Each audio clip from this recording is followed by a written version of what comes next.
स्थानीय खबरों के बाद अंतर्राष्ट्रीय खबरों को जानने के लिए चलेंगे नेशनल स्टूडियो। शोपियां में सुरक्षा बलों और आतंकियों के बीच मुठभेड़, 2 आतंकी ढेर। बीजेपी के पहले उम्मीदवार सूची पर वसुंधरा राजे की प्रतिक्रिया, चुनाव से पहले पार्टी से कही ये बड़ी बात। लद्दाख ट्रेनिंग के दौरान एवलांच की चपेट में आए 4 जवान, 1 का शव बरामद। राजस्थान में वोटिंग के दिन 50,000 से अधिक शादियां, जानिए क्यों बढ़ गई कांग्रेस बीजेपी की टेंशन। टीसीएस के कुछ कर्मचारी इजराइल में फंसे, कंपनी कर रही सुरक्षा की मॉनिटरिंग।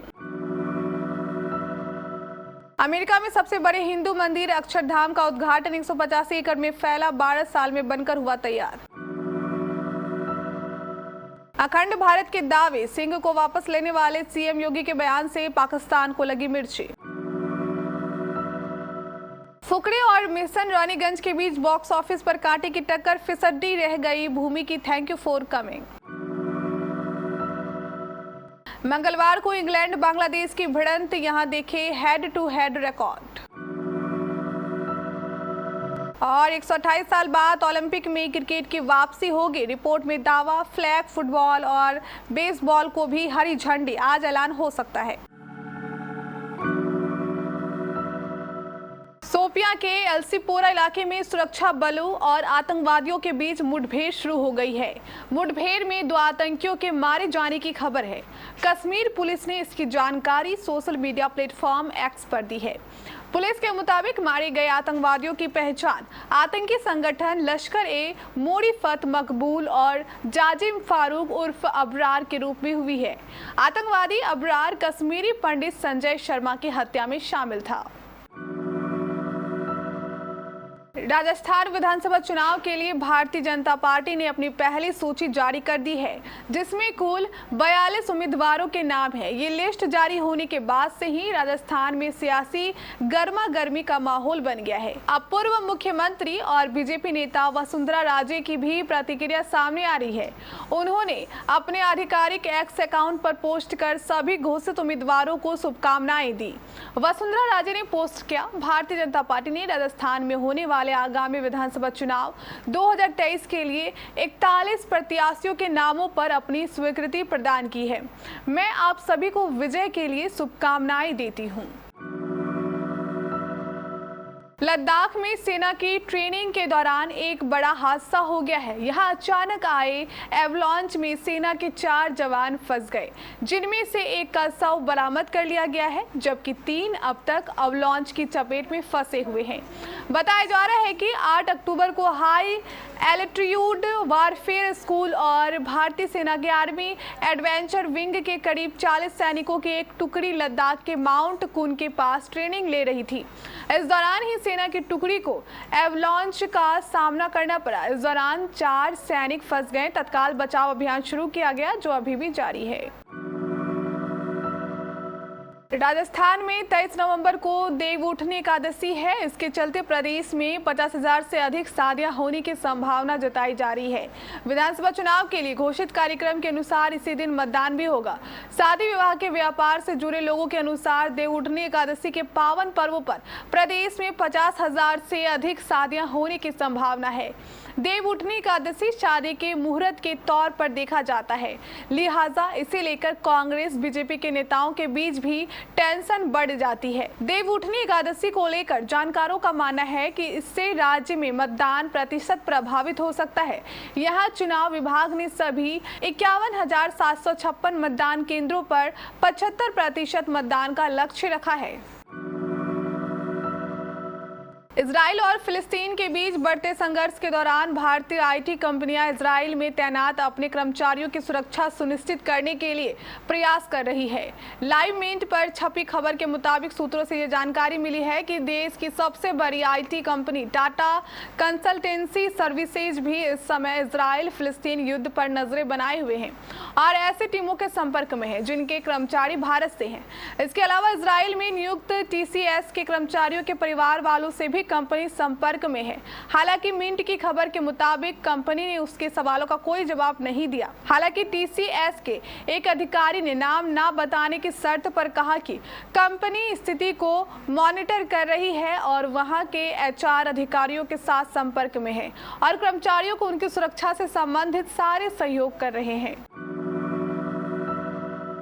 अमेरिका में सबसे बड़े हिंदू मंदिर बीएसपीएस स्वामी नारायण अक्षरधाम का उद्घाटन हो गया है। ये मंदिर 185 एकड़ में फैला है, जिसे अब भक्तों के लिए खोल दिया गया है। ये मंदिर अमेरिका और दुनिया भर में रहने वाले लोगों के लिए एकता, शांति और सद्भाव का संदेश देता है। भगवान स्वामी नारायण को समर्पित मंदिर का निर्माण 2011 में शुरू हुआ था और इस साल बनकर तैयार हुआ है।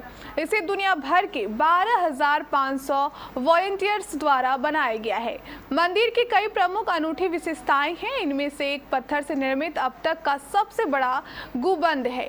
बता दें कि विश्व स्तर पर बीएपीएस स्वामी नारायण अक्षरधाम हिंदू कला, वास्तुकला और संस्कृति के मिल के पत्थर हैं और यह अत्याधुनिक और कम्युनिटी हब के रूप में माने जाते हैं, जो सभी धर्मों और पृष्ठभूमि से जुड़े लोगों को आकर्षित करते हैं। उत्तर प्रदेश के मुख्यमंत्री योगी आदित्यनाथ ने सिंघी सम्मेलन में कहा था कि 500 साल बाद जब श्री राम जन्मभूमि वापस मिल सकती है तो क्या कारण है कि सिंध प्रांत, जो कि पाकिस्तान में है, उसे वापस ना ले पाए। सीएम योगी के इस बयान पर पाकिस्तान भड़क गया है। पाकिस्तान ने सीएम योगी के इस बयान को अत्यधिक गैर जिम्मेदाराना टिप्पणी करार देते हुए इसकी निंदा की है।